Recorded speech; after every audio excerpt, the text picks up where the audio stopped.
আসসালামু আলাইকুম বন্ধুরা। বেশ অনেকদিন পরে অ্যানিমে চ্যানেলে একটা মজাদার সিনেমার গল্প নিয়ে হাজির হয়ে গেলাম। তো আজকের গল্পের শুরুতেই আমরা 10 বছর বয়সী একটা ছেলে লোকাসকে দেখতে পাই। তাকে স্টিভ আর তার বন্ধুরা খুবই বিরক্ত করত। আসলে স্টিভ আর তার গ্যাং সবসময়ই লোকাসকে অনেক জ্বালাতন করে, আর লোকাস চাইলেও ওদের সাথে পেরে ওঠে না, কারণ লোকাস বেশ দুর্বল ছিল। লোকাস এই বিষয়টা নিয়ে খুবই হতাশ হয়ে পড়ে, তাই সে সিদ্ধান্ত নেয় যে তার সকল রাগ সে পিঁপড়েদের উপরেই মেটাবে, কারণ তারা ওর চেয়ে অনেক ছোট ছিল আর পিঁপড়েরা কোনো প্রতিবাদও করতে পারত না। তাই ওর বাগানে একটা পিঁপড়ের ঢিবি ছিল, যেটাতে অনেক পিঁপড়ে নিজেদের কাজ করতে থাকে, সেটা আমরা দেখতে পাই। তো লোকাস সেখানে তার ওয়াটার গান নিয়ে চলে যায় আর পিঁপড়েদের উপরে হামলা করে দেয়। সকল পিঁপড়েরা নিজেদের প্রাণ বাঁচানোর জন্য এদিকে ওদিকে ছুটতে শুরু করে, আর এদের মধ্যেই হোভা নামের একটা পিঁপড়ে ছিল, যে কিনা পেশায় একজন নার্স। সে লোকাসের সঙ্গে কথা বলার অনেক চেষ্টা করে, কিন্তু লোকাস এত উপর থেকে তার কোনো কথাই শুনতে পায় না। হোভার কাছে জক নামের আরও একটা পিঁপড়ে চলে আসে, যে হলো পিঁপড়েদের জাদুকর। ওরা দুজন লোকাসের সঙ্গে কথা বলার চেষ্টা করে, কিন্তু তখনই লোকাস লাথি মেরে ওদের পুরো ঢিবিটাই ভেঙে ফেলে। এরপর সে হোভার উপরে পা রাখতেই যাবে, ঠিক তখনই লোকাসের মা তাকে ডেকে পাঠায়, যার ফলে লোকাস সেখান থেকে চলে যায়, আর হোভা ও জকের প্রাণ এ যাত্রায় বেঁচে যায়। লোকাস যখন ঘরের ভেতরে চলে যায়, তখন তার মা তাকে বলে যে লোকাস, আমরা কিছুদিনের জন্য বাইরে চলে যাচ্ছি, তোমাকে তোমার দাদি আর বোনের সঙ্গেই থাকতে হবে। লোকাস এটা একেবারেই মানতে চায় না, কিন্তু তার কাছে আর কোনো উপায়ও ছিল না। অন্যদিকে আমরা জককে দেখতে পাই, সে এমন একটা জাদুকরি ঔষধ বানিয়েছিল, যেটা সে কোনো মানুষকে খাওয়ালে সেই ঔষধের মাধ্যমে মানুষেরাই ছোট হয়ে যেতে পারে। সে চায় মানুষদেরকে ছোট করে তাদের সাথে লড়াই করতে, কিন্তু তার গার্লফ্রেন্ড হোভা এমনটা চায় না। সে চায় মানুষদের সাথে একটা ভালো সম্পর্ক তৈরি করতে। তো এখন পরের দিন লোকাস তার বাড়ির বাইরে যখন দাঁড়িয়েছিল, তখন স্টিভ তার বন্ধুদেরকে নিয়ে এসে লোকাসকে আবারও বিরক্ত করতে থাকে। লোকাস মাটিতে পড়ে যায়, আর ওরা একটা পটকা ফাটানোর চেষ্টা করে, কিন্তু সেটা নিভে যায়। এরপর লোকাসের হাতে কয়েকটা পিঁপড়ে কামড়ে দেয়, যার ফলে তার প্রচণ্ড রাগ হয়। সে আবারও ওই ওয়াটার গান দিয়ে ওই পিঁপড়ের ঢিবির উপরে পানি ঢেলে দেয়, আর এবার পানি পুরো পিঁপড়ের কলোনির ভেতরে ঢুকে যায়। এতে করে অনেক পিঁপড়ে পানিতে ডুবে আহত হয়ে যায়। জক আর হোভা কোনো রকমে সেখান থেকে বাইরে বেরিয়ে আসে, আর সকল পিঁপড়েরা মিলে সিদ্ধান্ত নেয় যে লোকাসকে এবার একটা উচিত শিক্ষা দিতে হবে। জক তার সে জাদুকরি ঔষধটা নিয়ে নেয়, আর সেটা নিয়ে ওরা লোকাসের ঘরের ভেতরে চলে যায়। ওই রাতে ঘুমন্ত লোকাসের কানের ভেতরে গিয়ে তারা সেই ঔষধটা ঢেলে দেয়। লোকাস যখন চোখ খোলে, সে দেখতে পায় যে তার বিছানার চাদরটা তার সামনে বিশাল বড় হয়ে গেছে, আর তখনই অনেকগুলো পিঁপড়ে এসে তাকে তুলে নিজেদের সঙ্গে নিয়ে যেতে শুরু করে। এই সময় লোকাসের দাদিও সেখানে ছিল, যে কিনা মেঝেতে কিছু অদ্ভুত জিনিস দেখতে পায়। দাদি যখন তার চশমা দিয়ে মেঝের দিকে তাকায়, তখন সে দেখে যে পিঁপড়েরা তার নাতি লোকাসকে নিজেদের সঙ্গে ধরে নিয়ে যাচ্ছে।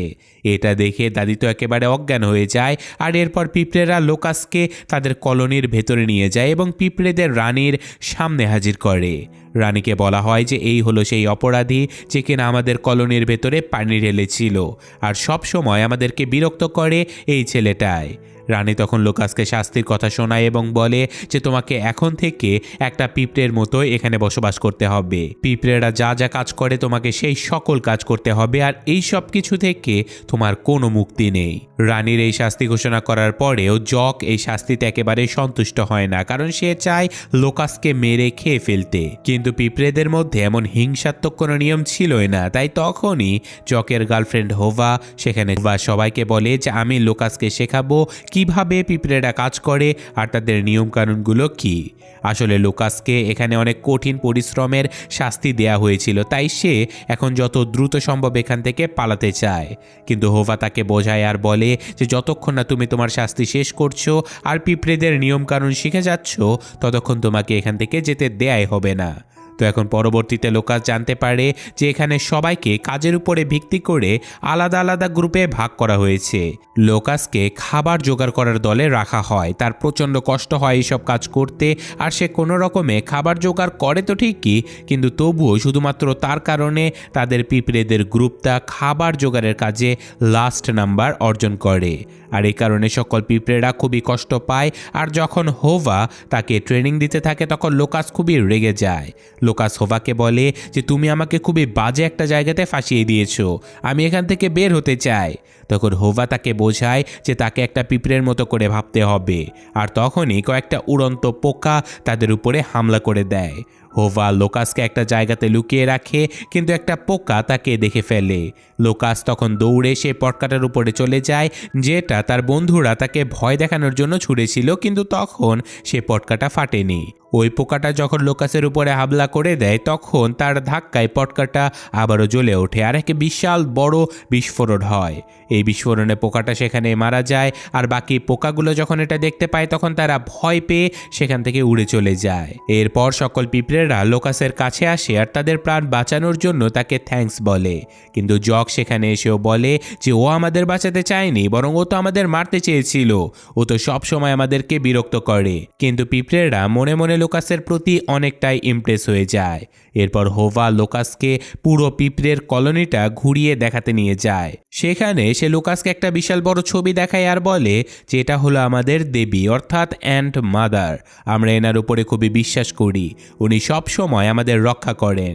সেখানে একজন মানুষেরও ছবি ছিল, আর হোভা লোকাসকে এই ছবিটা দেখিয়ে বলে যে এই লোকটা হলো আমাদের সবচেয়ে বড় শত্রু। এই বিষাক্ত ধোঁয়া স্প্রে করে আমাদের অনেক পিঁপড়েকে মেরে ফেলে। লোকাস যখন ছবিটা মনোযোগ দিয়ে দেখতে পায়, তখন সে বুঝতে পারে যে এই লোকটা সেই পেস্ট কন্ট্রোলের লোক যে কিনা বাগানে পোকা মারার ঔষধ স্প্রে করে দিয়ে যেত। লোকাসের মনে হয় যে পিঁপড়েরা হয়তো ওই মানুষটাকেও ছোট করে মেরে ফেলবে।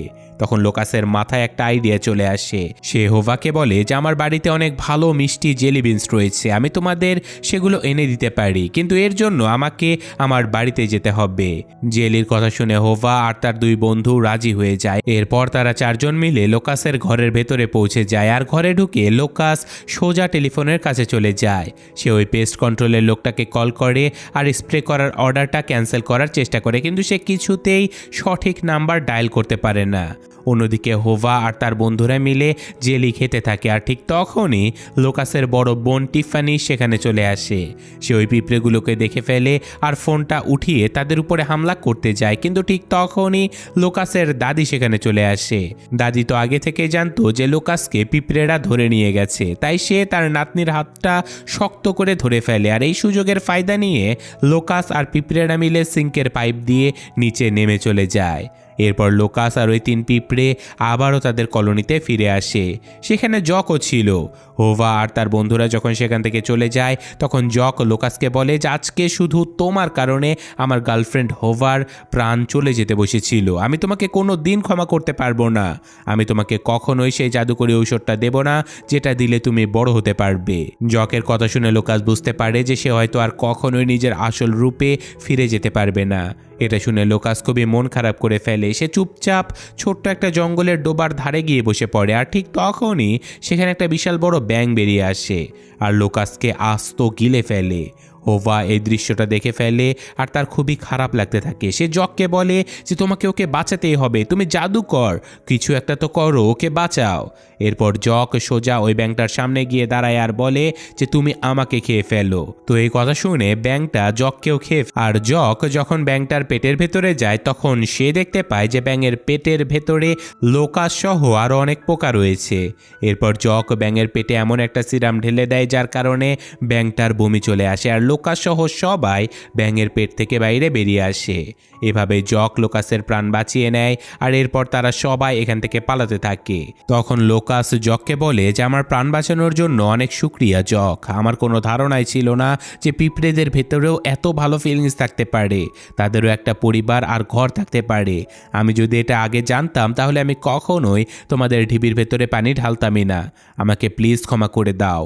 লোকাসের এই কথাগুলো শুনে জক তাকে মাফ করে দেয়। আর এখন পরদিন সকালে পিঁপড়েদের সামনে সবচেয়ে বড় বিপদ এসে হাজির হয়, কারণ সে পেস্ট কন্ট্রোলের লোকটা বাগানে চলে এসেছে স্প্রে করার জন্য। সে সকল পিঁপড়েদেরকে মেরে ফেলতে এসেছে।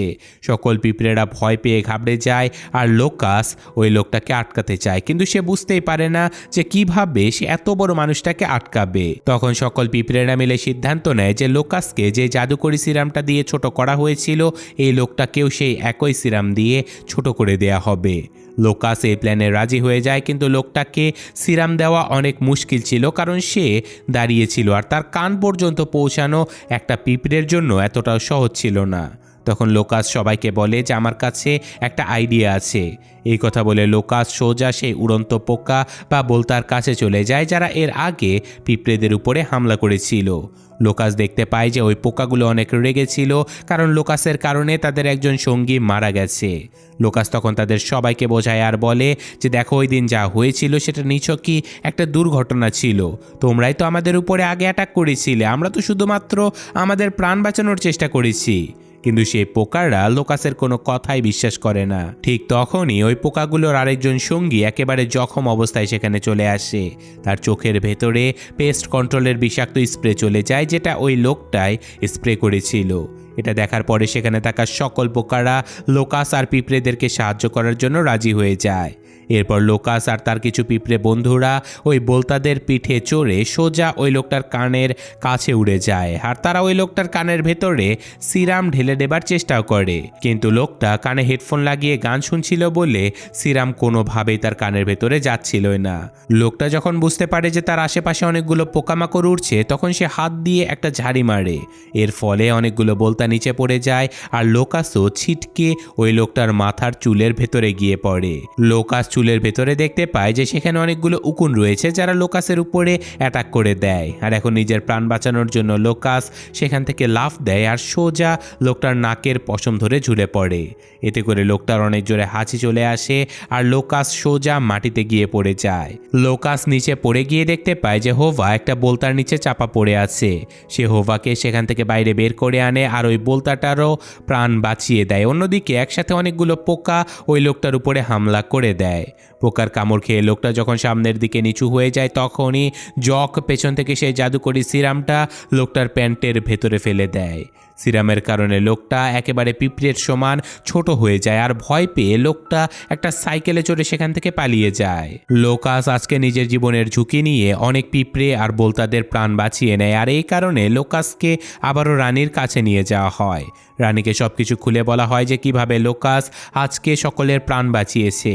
সেখানে লোকাসকে একজন হিরোর খেতাব দেয়া হয়, আর পাশাপাশি রানী তাকে একটা পিঁপড়েদের নামও দেয়। এরপর জক লোকাসকে সেই অ্যান্টিভেনম বা আসল ঔষধটা দেয়, যেটা খেয়ে লোকাস আবারও তার আগের নর্মাল সাইজে ফিরে আসতে পারবে। লোকাস যখন তাদের সবাইকে বিদায় জানায়, তখন হোভা আর জক লোকাসকে বলে যে তোমাকে আমরা সব সময় মনে রাখবো, আর হ্যাঁ, সুযোগ পেলে তোমার ওই টেস্টি জেলি বিনস আমাদের জন্য নিয়ে এসো কিন্তু। এরপর লোকাস আবার ঔষধ খেয়ে বড় হয়ে যায় আর নিজের আসল রূপে ফিরে আসে, আর ততক্ষণে তার বাবা মাও বাড়িতে ফিরে আসে। লোকাস তার পরিবারকে কাছে পেয়ে অনেক খুশি হয়ে যায়, কিন্তু ঠিক তখন স্টিভ আর তার বন্ধুরা সেখানে চলে আসে আর লোকাসকে আবারও বিরক্ত করার জন্য চেষ্টা করে। কিন্তু লোকাস এবার আর কোনো ভয় পায় না। সে সোজা স্টিভের সামনে গিয়ে দাঁড়ায় আর তাকে বলে যে আমাদের সকলের সাথে মিলেমিশে বন্ধু হয়ে থাকা উচিত, নিজেদের মধ্যে মারামারি করে কোনো ফায়দা নেই। আসলে লোকাস এই কথাগুলো পিঁপড়েদের কাছ থেকে শিখেছিল। লোকাসের কথা শুনে স্টিভ এবং তার বন্ধুরা ব্যাপারটা বুঝতে পারে, আর তারা সবাই লোকাসের সাথে হাত মিলিয়ে বন্ধু হয়ে যায়। আর মুভির একদম শেষ দৃশ্যে আমরা দেখতে পাই যে পিঁপড়েদের সেই মজার জেলি বিনসগুলো লোকাস নিয়ে যাচ্ছে, আর এভাবেই সিনেমার গল্পটা এখানে শেষ হয়ে যায়। তো কেমন লাগলো মজাদার এই গল্পটা কমেন্টে জানাবেন। আমি আজকের মতো বিদায় নিচ্ছি, আল্লাহ হাফেজ।